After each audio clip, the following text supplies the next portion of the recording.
9 of 10 threes at Brooklyn. Took no threes in the first half last night and just one in the second half, and he made it to keep his career-high shooting percentage from three at 42%. Never thought I would see the day. Meanwhile, D'Angelo Russell last night made 7 of 14 attempts, 7 of 14. Keyshawn, your reaction to your team's three-point shooting binge? Well, I start off by talking about the last 15 games that they've been shooting threes. They had a 41% clip over the last 15 games. Ooh. That's pretty good, right? That's pretty great. Pretty good. And you talk about just last night, for the game, they shot 44% for the game. But it really was about the first half in shooting the threes where they shot 47%. So when you start to look at it, you start to say, okay, they shot the ball well. With 50% for D'Lo, you know, that was pretty good. And then, you know, the guys off the bench, Dinwiddie and company, they chipped in with a couple threes. But the game was, once upon a time, the Lakers was up by 33, I think it was. Yeah. It was one of those deals, Skip, where you just They were up by 33. Yeah, you just, it's like, it ain't really saying much. But outside the threes, the fact that LeBron was efficient, 10 of 12. Okay, he was 10 of 12. You look at that, he had 9 assists. He scored a total of 23 points in the second half. He only shot the 1 3, which he drained.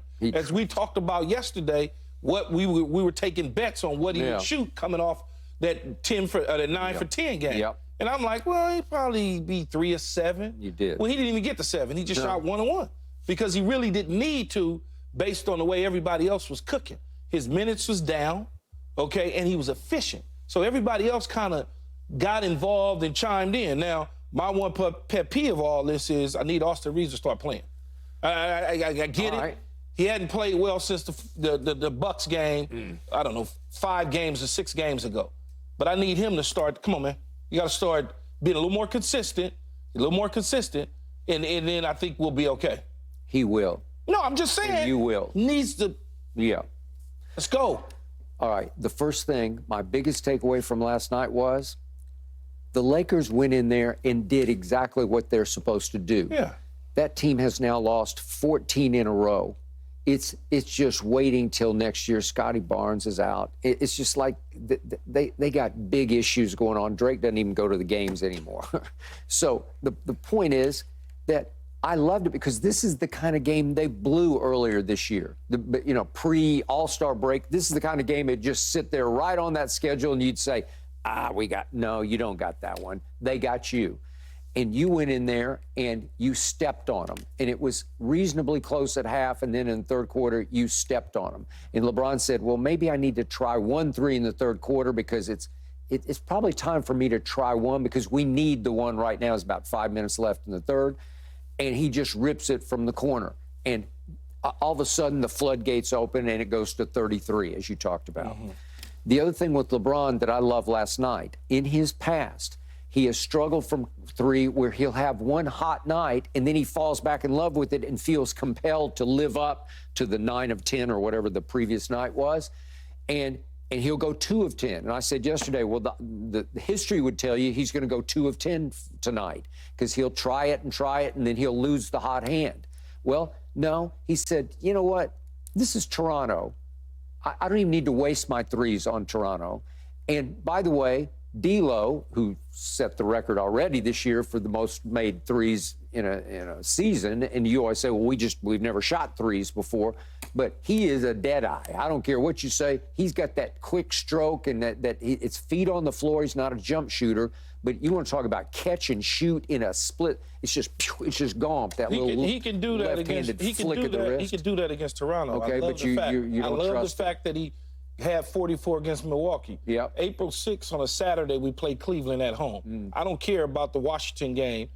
I care about the Cleveland game because I think we get out of Washington with a W again. Okay. Even though they just popped Milwaukee without Dame Lillard. Without Dame. April 6th, we got Cleveland. Okay. And I need D'Lo to do the same thing against Donovan Mitchell and company that he just did against that whole team in Cleveland that's sitting in the 3rd spot. Yeah. I need him to do that.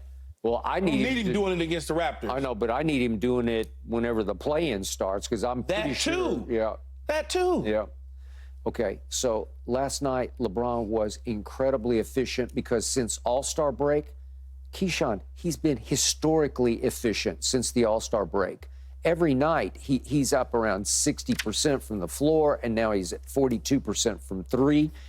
And your team, weirdly, for much of the year, it has been at the bottom of the barrel on three-point attempts. It's been the last place team on attempting threes until just lately because it's starting to make more and it's starting to shoot more. Denver, now the defending champs, have attempted the fewest threes in the league. It's now Denver. Boston is at the top by far the most, and obviously by far the most makes because they're trying so many. But what I do love about your team, you're now up to 7th in the league in percentage of making threes. And to your point, since the All-Star break, there's nobody better at making threes. Well, I like it that they're kind of they've come up to kind of middle of the pack in three-point attempts, and they make a bunch of them. That bodes well, but can you take that into the postseason? Do you trust it? I do trust it because who's shooting them? That's why I say I need Austin Reeves to get going. Yep. I don't need LeBron to shoot 12 threes. No. I just need him to be efficient like he was last night. Yep. Okay? He could have been even more efficient if he wasn't 2 from 5 from free throw. Yeah, no, that's Like, good. come on, get knocked down 5 from 5 and get yourself some more points. You know how I feel about that. I know, but I don't given understand that how you up. can shoot I just give it up. 42% from 3, but I don't either. they got better at that. But Okay, thank you. it don't seem like you can get better at. I don't know what the difference is. But if I say that to you, you say, "Oh, you're nitpicking him." Now you just nitpicked him. No, I'm not nitpicking. Yeah. I just said I want him to get better. I am baffled by that. But No, but you nitpick for as a 50 complaining and comparing to Jordan and all. No. I'm saying I just need him to hit those so we can cash in on those points. I know, but this is what this isn't a nitpick. This is no, it actually isn't a nitpick. It's a criticism of yours. I'm not picking nits. I'm picking boulders here because you're trying to make the case that he's the GOAT. And I've been doing this for 15. How long has he played? 20. I've been doing it for 20 years. I've been asking. If you go in the lab in the off season and you get better, he's always saying, I'm in the improvement mode. Okay, I got it. And yet from 3, somebody has helped him. Maybe that's just his. Okay, maybe that's the case. So one shot is from 24 or 25 feet, and the other one's from 15 feet. Maybe he's more comfortable shooting from distance. I don't know. Maybe that's it. Maybe when he gets to the free throw line, he sees 3 and he aims for the far left one. The far left one. I don't know.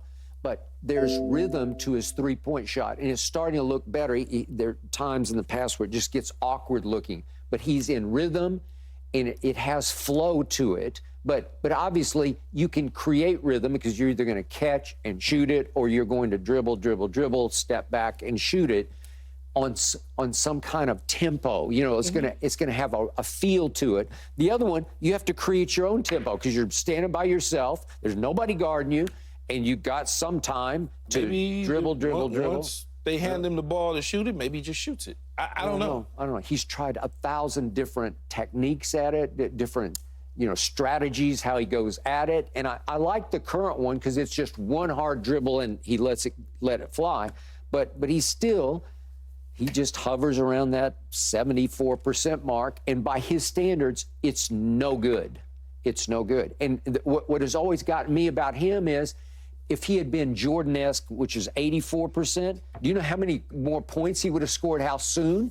He would have gotten to Jordan and past everybody else, past Kareem, much earlier because they're called free throws because they're for free. I have no idea why You brought it up. Brought that up for you to. But it's okay for you to bring it up, but it's not okay for me to bring it up. I don't understand. All I said is I would have liked for him to be 5 for 5 opposed to 2 for 5. Yeah. That's it. I think I have educated you, and you're finally seeing the light about the phony goat, right?